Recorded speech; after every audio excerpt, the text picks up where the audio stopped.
కొణిదెల పవన్ కళ్యాణ్ అమ్మ కడుపున ఆఖరివాడిగా పుట్టిన అందరికీ మంచి చేయాలి, మేలు జరగాలి అనే విషయంలో ముందువాడుగా ఉంటాడు. తన గురించి కంటే జనం గురించి ఎక్కువగా ఆలోచించే మనస్తత్వం నా తమ్ముడు కళ్యాణ్ బాబుది. ఎవరైనా అధికారంలోకి వచ్చాక ప్రజలకు ఏదైనా చేయాలనుకుంటారు. కానీ కళ్యాణ్ తన సొంత సంపాదనని కౌలు రైతులు కన్నీళ్లు తుడిచేందుకు ఖర్చు పెట్టడం, సరిహద్దు దగ్గర ప్రాణాలొడ్డి పోరాడే జవాన్ కోసం పెద్ద మొత్తం అందివ్వటం, అలాగే మత్స్యకారులు ఇంకా ఎందరికో తాను చేసిన సహాయం చూస్తుంటే ఇలాంటి నాయకుడు కదా జనాలకు కావాల్సింది అనిపిస్తుంది. ఒక రకంగా చెప్పాలంటే సినిమాలోకి తను బలవంతంగా వచ్చాడు, రాజకీయాలు మాత్రం ఇష్టంతోనే వచ్చాడు. ఏ తల్లికైనా తన కొడుకు కష్టపడుతుంటే గుండె తరుక్కుపోతుంది. అలాగే ఏ అన్నకైనా తన తమ్ముడు అనవసరంగా మాటలు పడుతుంటే బాధ వేస్తుంది.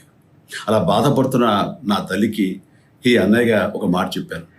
నీ కొడుకు ఎంతోమంది తల్లుల కోసం, వాళ్ళ బిడ్డల భవిష్యత్తు కోసం చేసే యుద్ధం అమ్మా ఇది. మన బాధ కంటే అది ఎంతో గొప్పది అన్నాను. అన్యాయాన్ని ఎదిరించకుండా మౌనంగా ఉండే మంచివాళ్ళ వల్లనే ప్రజాస్వామ్యం మరింత నష్టం అని నమ్మి జనం కోసం జన సైనికుడు అయ్యాడు.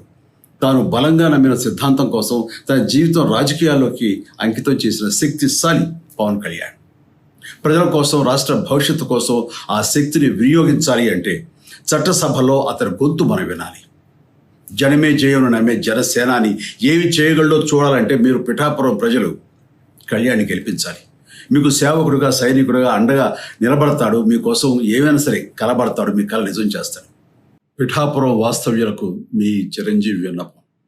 గాజు గ్లాసు గుర్తుకి మీ ఓటు వేసి పవన్ కళ్యాణ్ని గెలిపించండి. జై హింద్.